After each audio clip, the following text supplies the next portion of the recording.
Okay,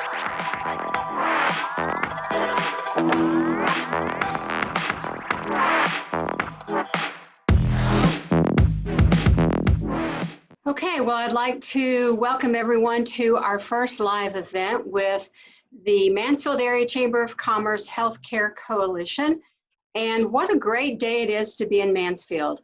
It speaks volume that our healthcare leaders come together to speak as one voice to support our community and to answer questions and provide information from the front lines and to hopefully set the record straight on the information that you need to know. So I'm going to turn it over to our chair of our committee, which is Alan Beck. So Alan, if you will kick off the event for today, that would be great. Excellent. Thanks, Lori. We're really excited.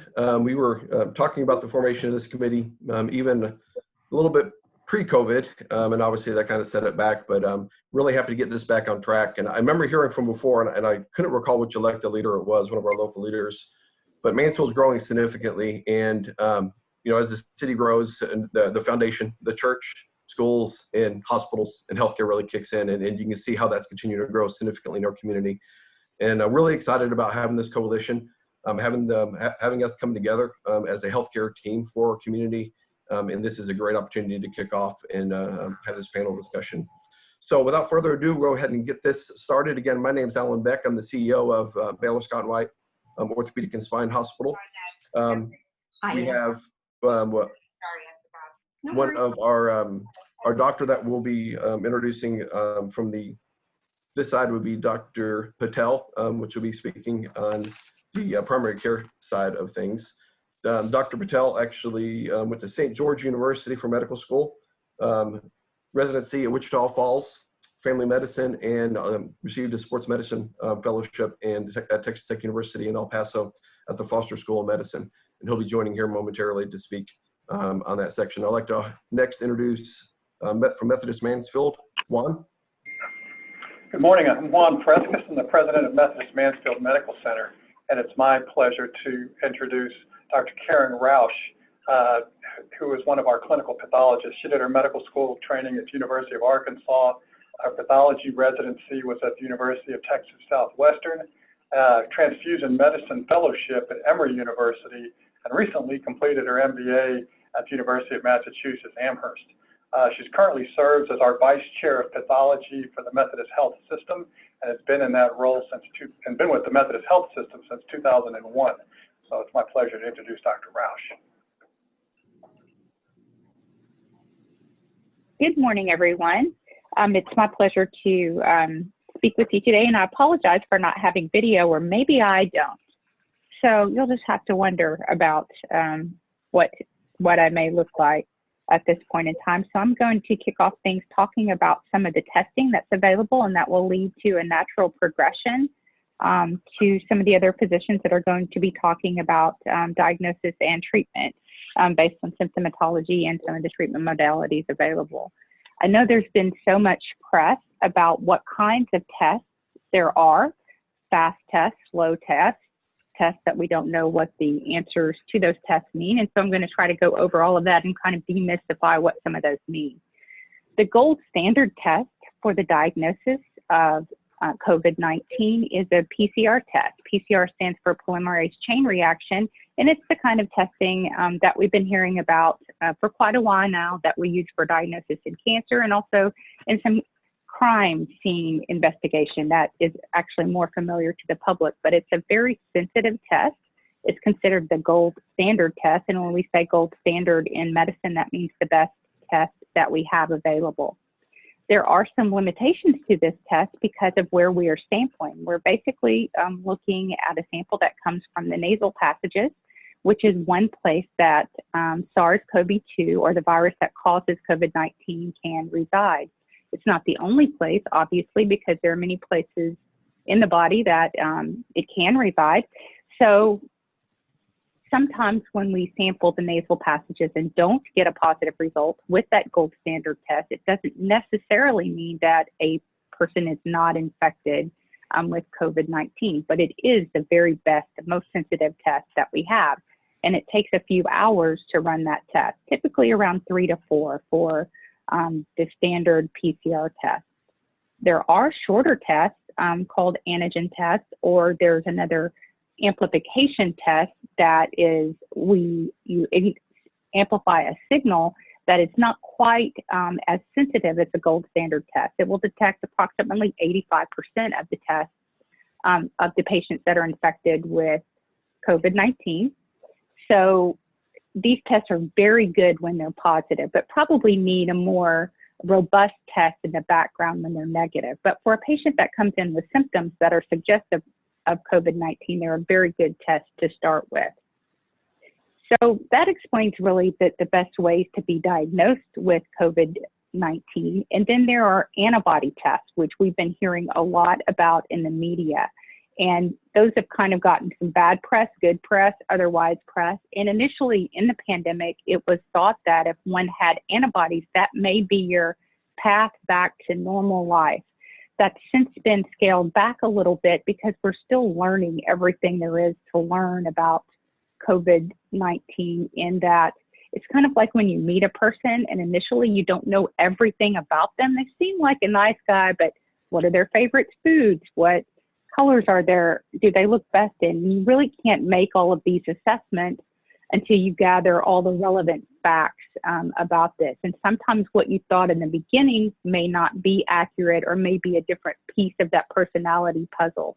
So that's where we are with COVID-19. We are gathering a bunch of bits and pieces of information about this to try to form a cohesive picture as to the best ways to diagnose and combat it. And that's kind of where antibodies are right now. Antibodies, when they first came on the scene, were produced in different countries besides our own, but we quickly adopted some of those, and some of them didn't have the right kinds of statistics that we would like to see. What we would like to have with a good test is that it's very sensitive, meaning that you can detect all of the cases. You don't want a test that just detects some of the cases. You want to be able to detect them all. So when we say sensitive, that's what we mean. And just as important is a specific test. So specificity means that you only want to detect the things that are COVID-19 and not other things. So I'm going to give an analogy, and you know how analogies can go all kinds of wrong, but I think it will illustrate really how antibodies work in this instance, which is if you think of antibodies like tire tracks. When you drive a car down the road or down some substance, you're going to have tire tracks, and those tire tracks can vary from tire to tire. So with the sensitive test, you want to be able to say, I can identify all of the tire tracks. But with a specific test, you want to only identify tires of a certain make and model. So you want to identify all of the tires, but you also only are interested in those tires that are a specific make and model. And that's true with the antibody test. Now, when you have antibodies, it doesn't necessarily mean that the car is gone. So it's important to note that you could be infected with COVID-19 and still have antibodies, even though antibodies are only made after the car has passed and there's tracks underneath the car. So with antibody testing, there's a variety of kinds of antibodies that are all performing immunologic functions that help us clear this virus and then help us prevent reinfection. But it turns into an alphabet soup. So there's IgG, IgA, IgM. They all have different roles that they play in antibody testing per se. But these antibodies tend to come up a week or 2 weeks after infection, and then certain types of them will go down earlier than others. And what we're trying to figure out is what kinds of tracks are these? Are these tracks in concrete that are going to last a long time? Are these tracks in sand that may, sweep away with the first brisk wind? And those are things that we're still just trying to figure out about antibodies in COVID-19. Suffice it to say, what antibodies mean right now is that if the test is good, meaning that it's sensitive and importantly specific, is that you have been exposed to COVID-19. It doesn't mean that you're not currently infected, and it doesn't necessarily mean that you won't be reinfected in the future. It depends on whether or not these antibodies last. But for today, if you had a test that had antibodies, it would tell you that you had been exposed to COVID-19 if that test was accurate. I think I'm going to shut it down there, except I did want to say that antibodies are why convalescent plasma or plasma from patients who have recovered from COVID-19 are being utilized in the treatment aspect.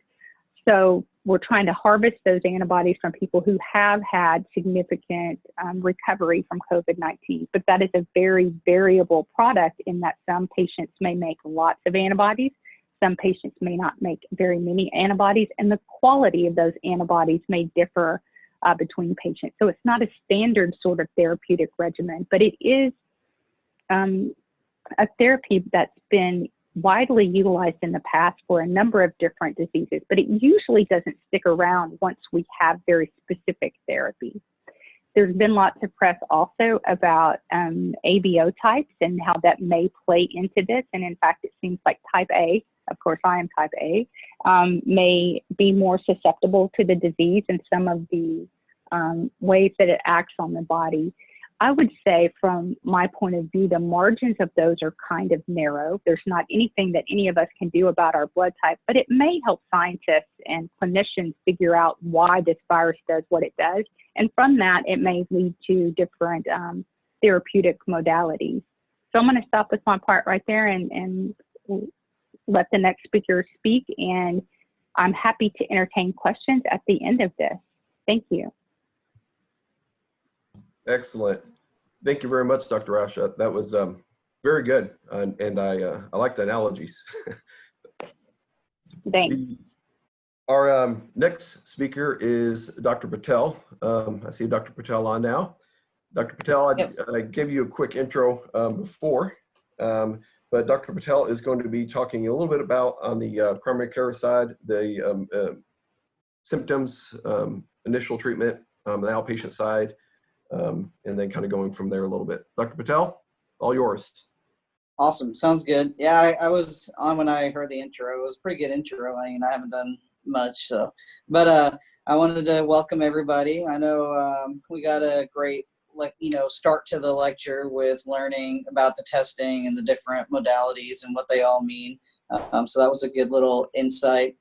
So I do, on my end, I do primary care, and I'm also a hospitalist. So I was going to talk more on like what we see in patients and what we've been doing to manage the patient. I think Dr. Desai will be following up after me. He's an infectious disease specialist, so he'll, I'm sure, chime in on the treatment and what he's been doing as well.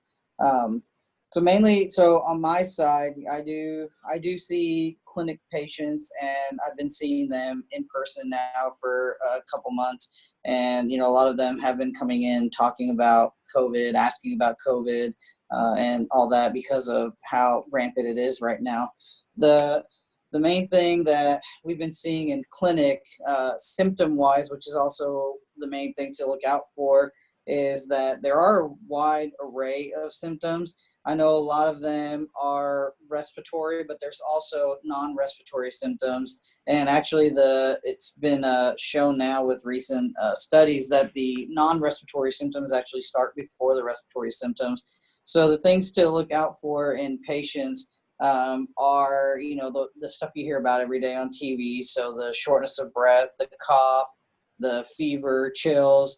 But you also want to look out for nausea, vomiting, diarrhea, headaches, that sort of aspect as well.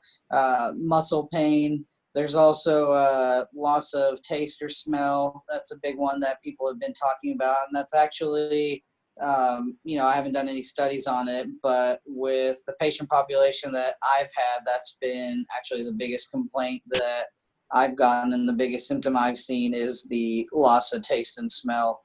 And then the other key aspects for patients to watch out for is the comorbidities, because that's what seems to be leading to more sick patients and more patients that need ICU care and higher level of care.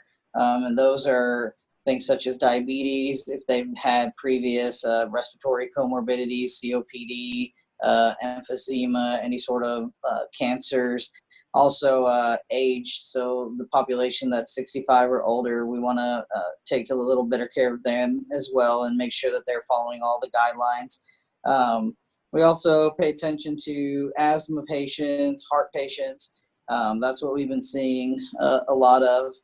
The other big, and I know I'm gonna jump around here. I'm just trying to get all the hot points in a short little lecture.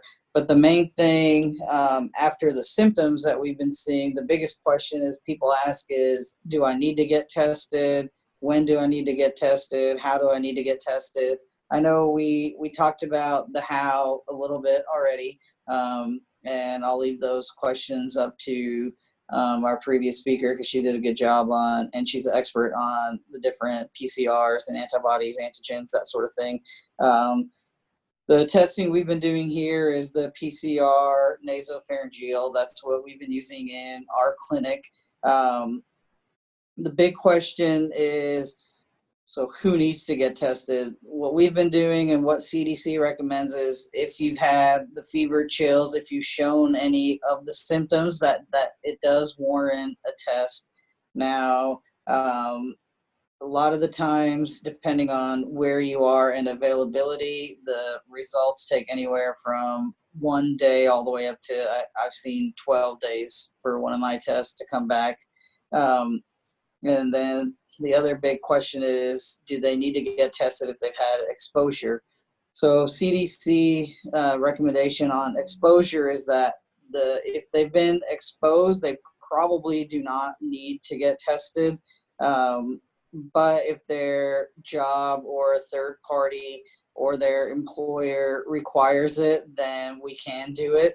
The big thing for those patients, if they have been exposed, is that they should complete the 14-day quarantine, because we want to make sure they don't get any symptoms in those 14 days. And then the other big thing is, so if you've had symptoms, if you have COVID, then how long should you isolate for? So initially it started at 14 days of isolation, but the newest guidelines, the newest studies has shown 10 days. So you want to remain in isolation for at least 10 days after the first onset of symptoms. And then you want to also make sure that it's been at least 24 hours since your last fever. So those are the two big steps that people have been using for isolating and when to come out of isolation. Now, some people to come out of isolation to get back to work, they do require, some employers do require testing. What we've been doing for testing on that is that they've been requiring 2 negative tests at least 24 hours apart. So that's kind of where we stand in regards to testing and when they can return after testing. Now, what happens if you test positive but you're totally asymptomatic? Well, the guidelines on that show you want to isolate for 10 days if you're asymptomatic. If you're symptomatic, then it does go up to 14 days. And I know I talked a lot there, so I'll pause for a second and see if anyone has any questions or if we need to touch on anything else that we could have come on to talk about. No, very good, Dr. Patel. I think that was a good piece on the clinic side, and we'll have some Q&A at the end. All right. Next, from MCA, I'm going to have Matt jump on, and he's going to introduce Dr. Desai. Matt, you available? Yes, sir. Thank you, Alan. Appreciate it.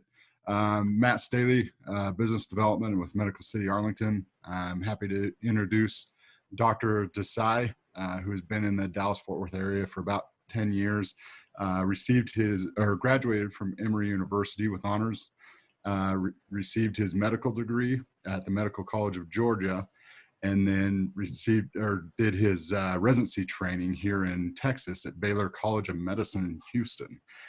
He and his family moved to Mansfield, where he set up and founded ID Partners and has been the lead infectious disease physician for Medical City Arlington ever since then. So I will turn the time over to Dr. Desai. Thank you. Thank you very much, and thank you for including me in this panel discussion. Yes, I go to my group. We cover all of the acute care hospitals in the area, so I'm very well familiar with how the different hospitals are operating. There are some differences, but overall, we're doing a fantastic job. A lot of people would say, that we're like the next New York, and that may be true in a numbers sense, but in a treatment sense, we've progressed so much in the past 3 months, and we've learned so much, where we were able to handle a substantial volume. Even in the peak a couple of weeks ago, we were able to handle the volume, although, it was almost to our limit, but we were able to handle it, and we're definitely able to handle it now. But what we're seeing is the treatments are very effective. We are seeing, even simple prednisone or dexamethasone treatment, which is a type of steroid, is by far the most effective treatment. And just giving a simple treatment is making a huge difference. And patients are getting better just after a couple doses and leaving the hospital in maybe 1 or 2 days even. We're seeing patients not coming in as sick. So we're able to start and intervene and give advanced investigational therapies sooner. And we're seeing those are working. We've been giving lots of plasma, and in our community, a lot of people are donating their blood, so we're having a good supply of that. We could always use some more. We're giving remdesivir, which is having some shortages, but we're able to have some depending on the facility, so that's helping. So most of the patients that are coming in now to the hospital are not going to the intensive care. I would say about 10 to 15% are going to the intensive care, if that many. And most of them we're treating on a regular patient floor, and we're giving them prednisone therapy, plasma, remdesivir, and they tend to do pretty well. Most of them tend to go home on average now about 5 days. Whereas originally, for example, in March, the average person was staying for about 14 days. So we made some significant strides in that. So I will say that overall, I tend to reassure the patients once they get admitted that it's very likely that you're going to have a good outcome, that you're going to do well, and you're going to go home, and that's kind of what we're seeing. So I think that we can get even better, and there's a lot more studies and information coming out, which we will be implementing. But I think we can get even better at it.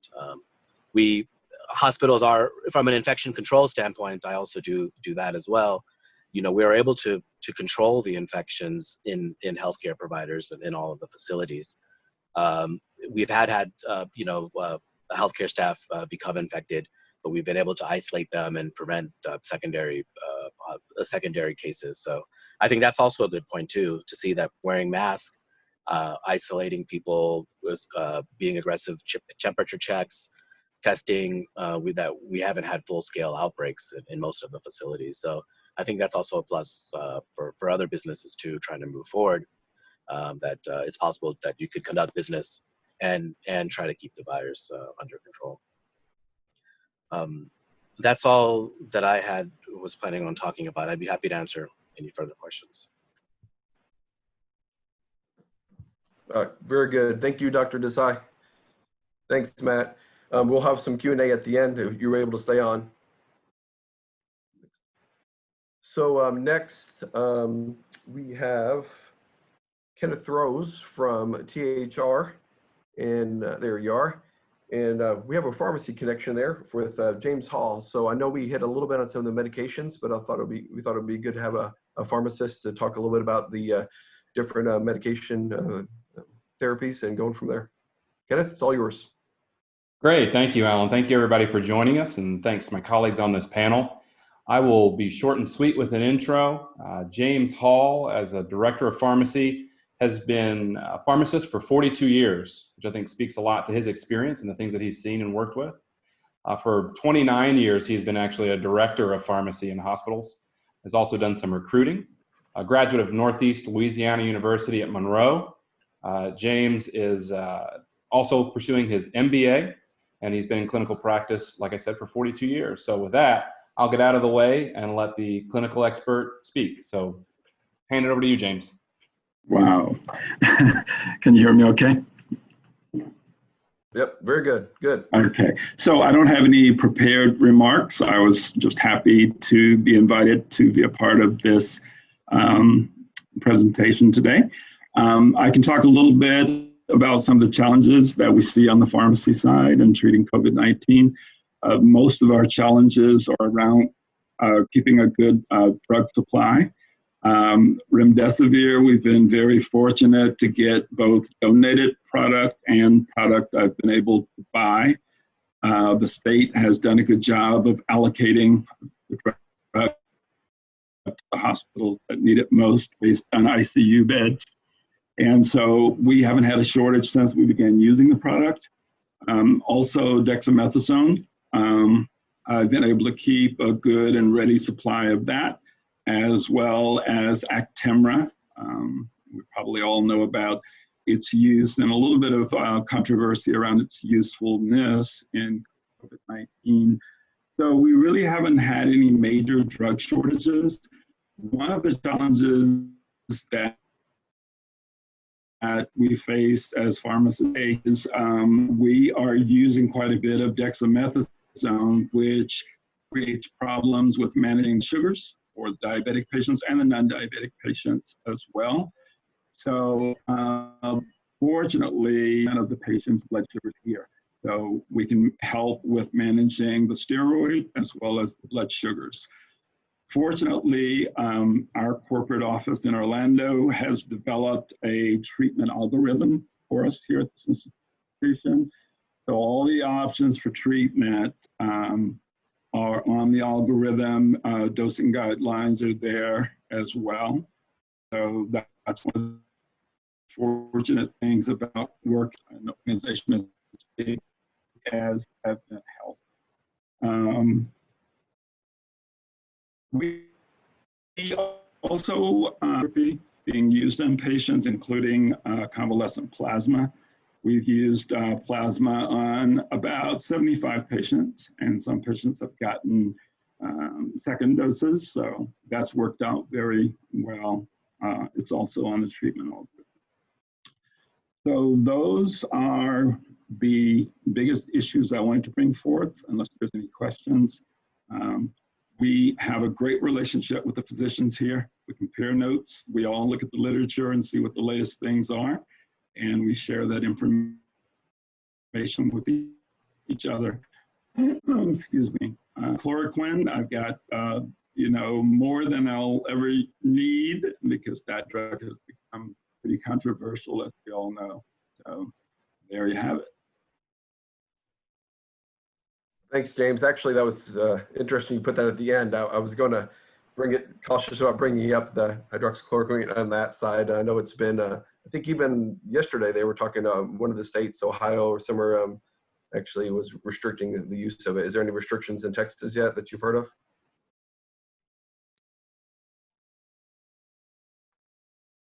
Nope. The state or her, that this drug can have some cardiac side effects, and it has been studied with azithromycin or Z-Pak. And both those drugs can be pro-arrhythmic. Use them together, you can increase the chance of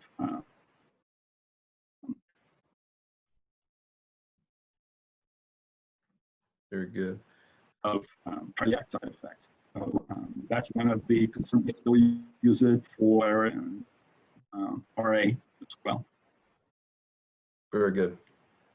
Thank you. Didn't mean to prematurely jump in there with a question. I'm glad you hit that at the end. And thank you very much, James. I appreciate it. And I'm also jumping on here at the last minute. We kind of put you on the spot, but I appreciate you taking a few minutes here. Please stay on for some questions. No problem at all. Glad to be here. Laura, you're up here. Let's get you on. There we are. Yes. So I think that was a very good roundabout. There's a few other things, and you may have some. I had a couple questions here. I know you have some questions that you got ahead of time. How do you want to proceed there? Or I've got a couple questions here from people. If you want to just dive into it, I'll do one, then you do one. All right. One of the questions is, if you think that you have COVID, but you don't want to get tested, is it okay to just quarantine? who wants to take that one? I know maybe Dr. Patel or. Yeah, I can answer that. So if I guess the CDC answer would be no, because we want to see who has it and who doesn't to prevent the spread of it. But if if the tests are going to take, like I said, I had one that took 10 days, then at that point it does kind of become a moot point to where you already have completed your quarantine. But as long as you're asymptomatic, you're doing okay at home, then that is reasonable as long as you're following safe guidelines to isolate, stay quarantined, and socially distancing yourself. Very good. Thanks, Dr. Patel. This one maybe more directed to Dr. Rausch. We didn't really hit on vaccines very much, but a lot of that's the jury's still out. That picture is being painted for us. But is there any insight on or updates on vaccines that you can provide, or one of the other providers can provide, where we are now? I can speak to that briefly. This is Karen Rausch, and some of the other speakers may want to say some comments afterwards. But the goal of vaccination is to produce those antibodies that I was talking about before. So there's certainly many companies that are in the process of doing that and having large clinical trials that will show both safety, which has been done in large part, and efficacy, meaning that the antibodies that we hope to produce will be produced, and then further, those antibodies will stick around, which is going to take some time to figure out whether they will stick around, and then do what they're supposed to do, which is neutralize or make the virus not infectious. So it's going to take some time to figure out all of these things. But if safety can be proven, at least in the short term, because that's all we're talking about with this disease right now, we're in a short term. If safety can be proven in the short term, probably we'll start figuring out the answers to some of those questions as some of these vaccines make it through. Now, there have been many attempts to make vaccinations against different viruses that have not been successful. So I think it would be premature to think that this one would be without a doubt, but it seems like so many people and companies are working on it, and the creativity of the human spirit, as well as just the nature by which many minds are working together. I feel hopeful about it, but I think it remains to be seen whether we can pull it off in short fashion. This is Dr. Desai. One thing I would add to that is the key question will be how long will the antibodies persist? And as you said, how effective they will be. I'm not so sure that they will be. Based on what I've been reading, it's possible, my hypothesis is maybe it would be protective for maybe 3 to 6 months. And not sure lifelong. That's something that needs a lot of testing. But even if there is a protection for a short-lived time, that may be an acceptable vaccine for certain indications. Hopefully we could have long-lasting protection. But so far, I hypothesize that it may be shorter lasting protection than we really need. But we will see. Very good. Thank you. I Lori? have a question, Alan. Yes, good. And this is kind of, this is a question that I have in my head, but I'd kind of like to get some discussion on the future. And I had a conversation with someone yesterday, and we were talking, and he made a statement to me that I thought was really pretty profound.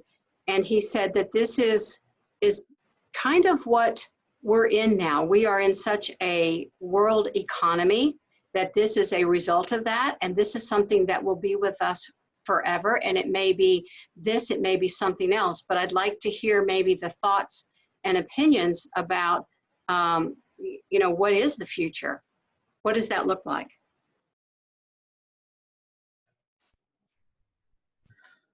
This is Dr. Desai. I would say it's hard to say. I think that for this particular virus, I think we're on the track to really figuring it out and finding successful treatments and vaccination for. So I think we're doing well. And then for future epidemics, there's always going to be an epidemic, whether it's transported or whether it's local. I can think in my 10 years, we've had multiple epidemics here. We had West Nile epidemic in 2012.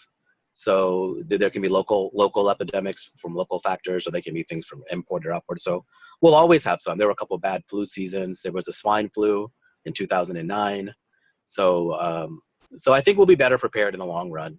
We'll now that we've learned and we've seen what the impact can be. But those those other epidemics have impacted our community, and maybe not on the scale, but I certainly remember those outbreaks.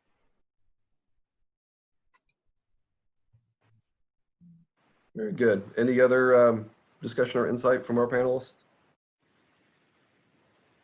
This is Karen Rausch, and I'll just jump in with a quick comment, which is, I don't know if I made the mistake or if it was fortuitous. I read The Great Pandemic about, the flu pandemic in 1918, and looking at how long that lasted without everything that we have today.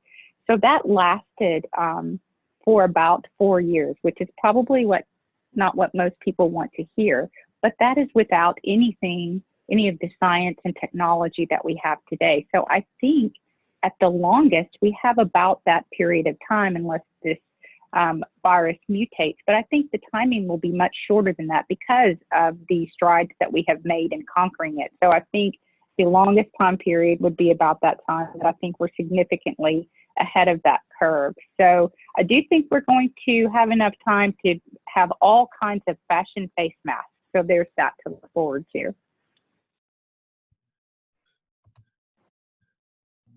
Very good. Thank you, Dr. Rausch, Dr. Desai. Do have a quick question, and whoever wants to take this one. This is probably more as the recovery piece, as patients recover. What are some of the symptoms that either last the longest? We're also hearing a little bit about the taste and smell, obviously being a telltale sign and symptom of it, but also that lasting for a significant period of time after recovery. So just general symptoms, and maybe specific about the taste and smell of that duration lasting longer. Maybe Patel or Dr. Desai. Yeah, this is Dr. Patel. I guess I'll go first, and then I can let Dr. Desai chime in too. At least from the outpatient side of it, and I know Dr. Desai sees a lot more from the inpatient side, but a lot of the longer lasting symptoms, not necessarily shortness of breath, but just like a discomfort and sort of like ill feeling in the chest. They don't say that they feel short of breath, but they can just feel that there's something still going on in the chest. That seems to have a long-lasting effect. And then cough is also one of the later symptoms to go away. And just as you had mentioned before, the loss of the taste and smell is also one of the to gain the taste and smell back is one of the later things that people have been getting back from the outpatient side. At least from the inpatient side, I'm sure Dr. Desai can tell you kind of what he's seen in that regard. Yes, I would say they're variable.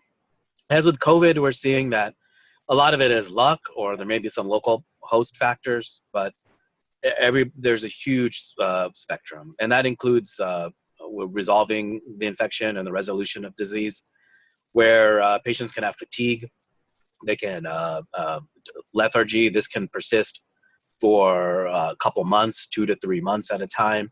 Some people need significant amounts of rehab, either inpatient or outpatient rehab. They still have trouble getting back to work. So while they may be treated and asymptomatic, but they can still suffer side effects for maybe up to 3 months, if not longer. So that is a concern, and we are seeing that. It's variable. It's hard to predict who's going to do well, who's going to just not have many symptoms, and it's just very hard to predict right now. We need more information on those things for sure. Very good. Thank you, Dr. Desai, Dr. Patel. Lori? Yes, sir. Are we wrapping it up?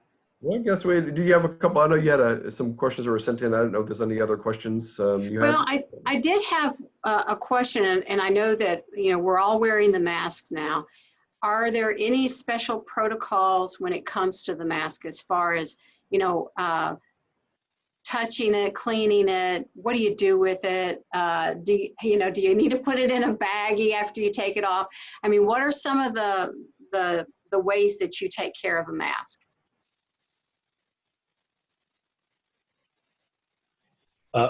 I personally, I don't know the answer to that question. There are lots of different ways. I know for N95s, if people wear N95s, they should replace those at least once a week. Some people wear a regular mask over that. As for surgical masks for healthcare employees or people who are in higher risk settings, they should be replaced on a daily basis if they're paper masks.